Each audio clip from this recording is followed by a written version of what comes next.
What's up, guys? It's your boy Matt Pack 420 here, coming at you with a new one. And today we're gonna talk about the Mario movie. We're gonna let the salt flow. So this weekend, over the past, actually came out Wednesday. Actually had a chance to see the Mario Brothers movie twice, actually. One on Wednesday night on opening night, the other day on Easter. Took the family and everything. Took all the kids, not my kids, but the cousins and everything. Took them to go see Mario, and it was great. Had a great time. Here's the thing, and we'll get into this. This movie is a crowd pleaser for Nintendo fans and families. I've been saying that Illumination, the past few movies, all they do is just put, what's the word I'm looking for here? They put the lowest common denominator in their kids' films. They do very A to B stories, nothing serious, nothing too complicated, and they make a lot of money with it. Disney, always the big studio. The whole thing about Disney, their mystique, and the whole just how they do things, very influential. But these days, they're getting their butts whooped by video game characters. There was a point in time that Disney, the last time Disney got their asses whooped like this badly was during the Don Bluth years. But that also fell off. But this is a little different here. So I did say that this is able to please everybody, families, kids. The thing about Nintendo is everyone's had a passing knowledge of some sort of Nintendo game. Even my dad, who's 63-year-old boomer, loved the movie.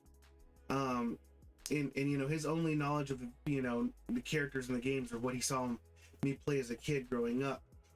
He's always enjoyed the Mario games. He just never really had the coordination to be able to play them, especially when they went 3D and the whole stick thing came into play, and they became too complicated. But even he, this limited knowledge of what goes on in the Mario universe, even he was able to put two and two together in certain scenes.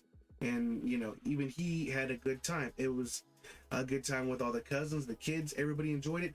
It is an easy movie for families, right? And and go on and on about Disney and their agendas, and Hollywood and their agendas and all that. I could make videos upon videos about that, just about that. Informed parents, and I got this on Twitter with some weirdos. Informed parents are avoiding Disney like the plague right now.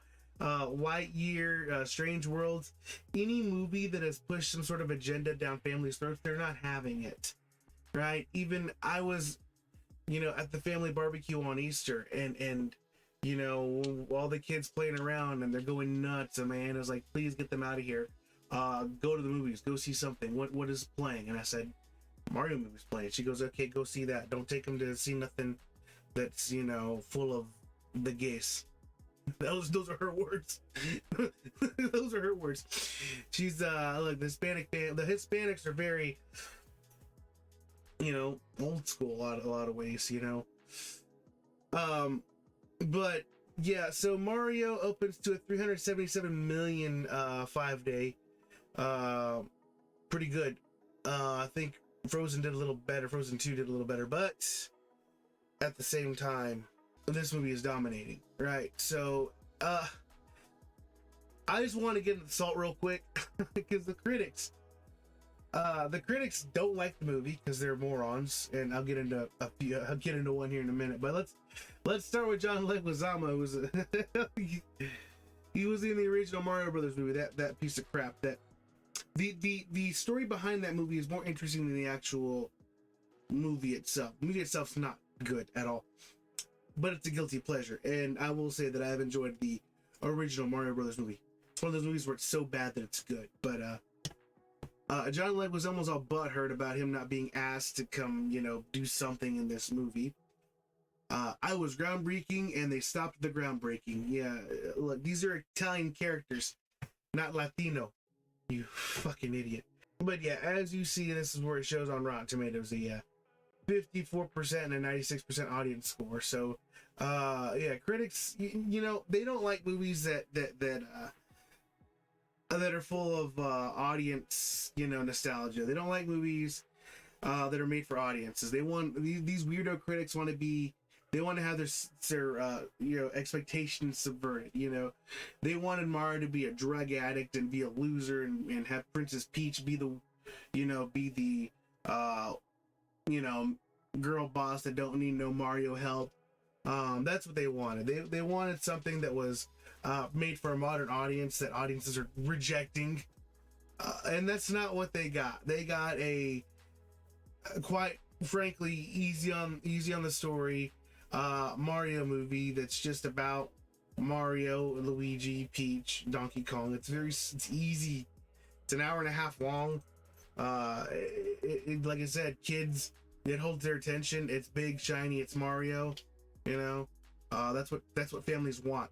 You know, and I think that's the thing here. A lot of these critics, especially what I'm about to get into here in a second, a lot of these critics,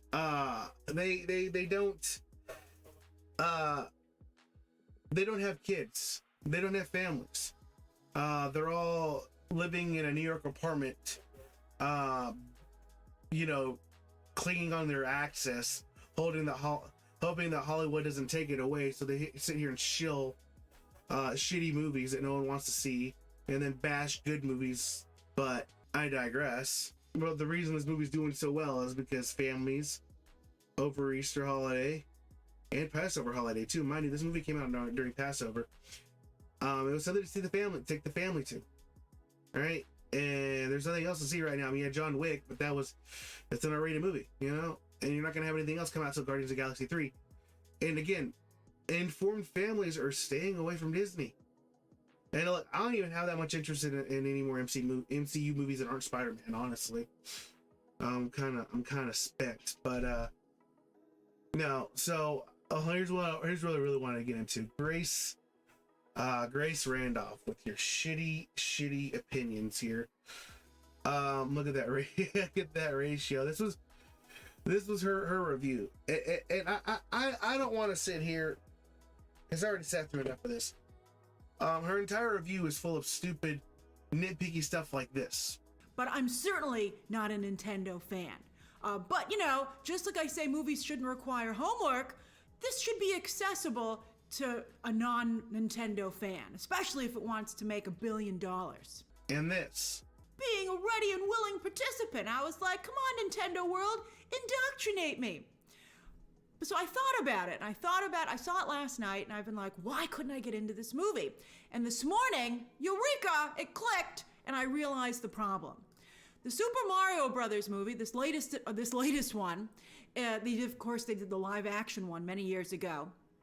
But while this is supposed to be an origin story where Mario and Luigi do discover the Mushroom Kingdom for the very first time, I didn't even know it was called the Mushroom Kingdom.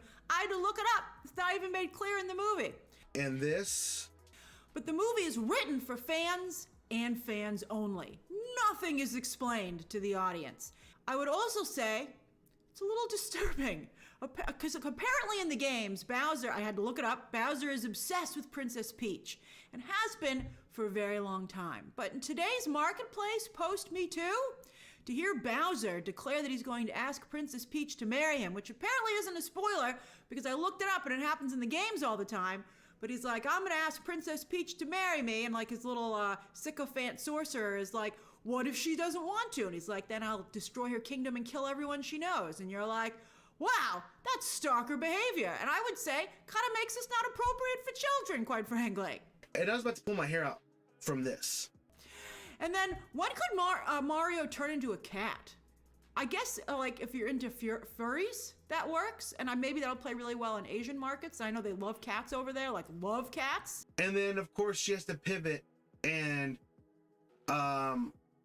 you know, the copium on Sunday yesterday when the actual, you know, box office numbers are solidified, and she can't help but take jabs at conservatives, or well, I mean that's jabs because she can't help but get her, you know, let her a little libtard, you know, bullshit, you know, down, let, you know, warp her opinion. It's become a pawn in the conservative culture war. Is this the anti-Disney movie? Yet fascinatingly, the biggest demographic to turn up is Latino audiences, themselves divided politically. But first, though, let's take a look at these beautiful numbers. It's funny, bring up Latinos here. Yeah, Latinos are fairly divided, but if you look on certain Texas counties on the border, they're turning very red. Latinos are Christian conservative at heart, so yeah, they're turning red. Being as a Latino myself, I do see that. Again, family barbecue conversations happened. They know that Disney's grooming kids. Everybody does. It's not even a secret anymore. Disney was not secretive about it. They literally have people saying they have a not so secret agenda to groom kids. But yes, Grace Randolph is another one of these people I talk about that lives in a fucking expensive ass apartment in New York City. That doesn't have kids, that has really terrible opinions, that can't relate to the audience because come on here. Let's be real. We got they write articles like this. The Super Mario Brothers movie has the charm of an unplugged Game Boy. I do drugs before I do these videos. Okay? And an unplugged Game Boy. Yeah, fantastic. Yeah. That's these people. Like, again, they don't... but you don't have to play video games to understand a fucking kids movie. Right? Grace Randolph had a hard time understanding this is the fucking Mushroom Kingdom. As if the mushrooms in the castle didn't fucking give it away. This movie was made for children, and that's not a disparaging thing. Alright? This movie was made for the lowest common denominator, and it was made to please everybody. Alright? You don't have to be a Nintendo fan to understand what's going on. Okay, contrary to what, Grace Randolph is saying. You don't have to be a Nintendo fan to understand what's going on. There's a lot of nods to fans, there's a lot of fan service, but at the end of the day, it is a movie about two brothers who get lost in a completely crazy world, and they have to fight a bad guy, and there's a princess involved. That's what the movie's about. It's very what were these people expecting, man? Like, what were you expecting? This is a fucking Mario movie. So yeah, I am glad that this these people are eating crow and the salt is flowing, and yeah, talking about this movie's not gonna make $1 billion, Grace Randolph. Okay, yeah, sure. I know that was, a video that was done last week, but these people live in a fucking bubble. And they don't have kids, they don't have families. They can't empathize with that. And then when the movie does good, it's these conservatives and their, hate campaign, their anti-Disney campaign. No, it's not just Christian conservatives. It's just families in general. And again, it was Easter weekend with nothing else to see, and it is Mario, a powerful worldwide brand. The problem with when she brings up this part about, conservatives and their culture war, that completely ignores the fact this movie did well worldwide. That's the bubble these fucking people live in. They don't understand that, the world isn't all about your left-right bubble in the United States. So it did well worldwide. And I know there's a culture war, brewing worldwide as well, but this is a movie that is apolitical for a reason. Miyamoto-san was in charge of making sure that this movie was about the Super Mario Brothers and nothing else, and that's what you get. So if you're interested in taking families, if you just want a good movie just to sit and have popcorn with and enjoy Mario and enjoy the sounds, and easy movie to watch, go see the Super Mario Brothers movie. Yeah, I give that movie a A+. So especially because it makes people like Grace Randolph look like morons. Anyway, that's all I got for you guys today. If you like what you see, like and share, go and like, share, subscribe. Follow me on social media, all that in the description. I'll catch you guys in the next one. Deuces.